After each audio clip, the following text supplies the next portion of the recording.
जी नाज़रीन, हमारे साथ मौजूद हैं पाकिस्तान के जो जाना माना नाम है, बस उनको देखते ही सब बच्चे, सब बड़े, क्या छोटे क्या बड़े हमारे जो हैं सब उनको जान जाते हैं। उनको पता है कि वो कौन है और उनकी क्या पहचान है। बिल्कुल नाज़रीन, उनकी एक पहचान थी, उनका एक नाम था। एक टाइम पे जब हम छोटे होते थे तो गलियाँ, मोहल्ले, सड़कें सुनसान हो जाती थी। लोग उनको देखने के लिए, उस ड्रामे को देखने के लिए घरों में बैठ जाते थे। ऐनक वाला जिनका किरदार जो है हामून जादूगर, आज हमारे साथ पाशा साहब मौजूद है, हम उनसे बात करेंगे। अस्सलाम वालेकुम जी, अस्सलाम वालेकुम जी। क्या हाल है? ठीक है, अल्हम्दुलिल्लाह, अल्लाह का शुक्र। अच्छा, ऐनक वाले जिन के बाद आपको क्या लगता है इंडस्ट्री में वैसे ड्रामास क्यों नहीं बन पा रहे अब?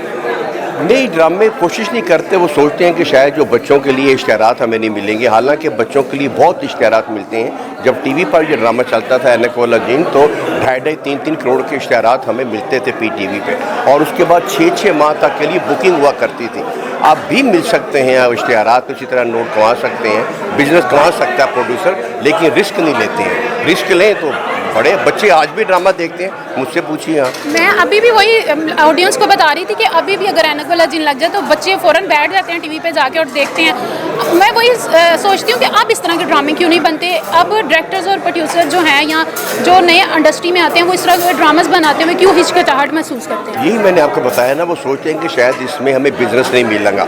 हालांकि अभी हमने रिटर्न ऑफ नस्तूर हमारी टीम ने बुलाया है। ये हमारे जो शहजाद कैसर है नस्तूर जी, उन्होंने बनाया है, सब टीवी पे चल रहा है और उसके 25 एपिसोड ऑन एयर जा चुके हैं अभी तक।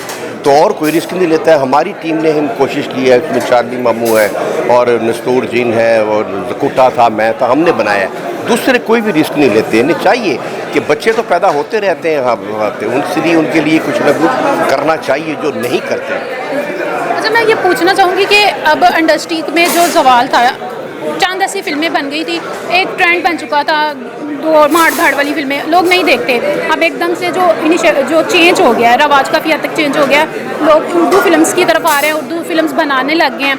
जैसे अभी मलक साहब ने भी फिल्म बनाई है, वो 3 फिल्में उर्दू दे रहे हैं इंडस्ट्री को। आपको लगता है कि इस तरह की उर्दू फिल्म्स बनेंगी और इंडस्ट्री का जो बहरान है, जो वो ख़त्म हो चुकी है, वो दोबारा से उभरेगी और दोबारा से अपना नाम बना पाएगी? बिल्कुल, यही एक काविश, बड़ी अच्छी काविश है। ये लंबी जुदाई की एक अरसे के बाद मैं कम से कम किसी प्रीमियर शो में आया हूँ फिल्म के, और एक अच्छी रवायत है। खुदा करे कि ये जारी रहे और इंडस्ट्री में आए, इनके साथ बहुत से लोगों का रोज़गार बसता है।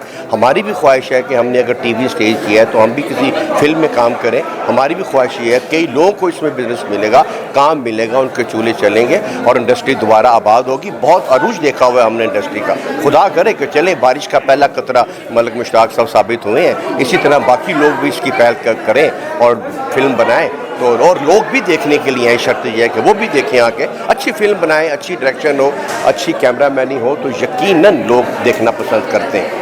थैंक यू सो मच जी, थैंक यू।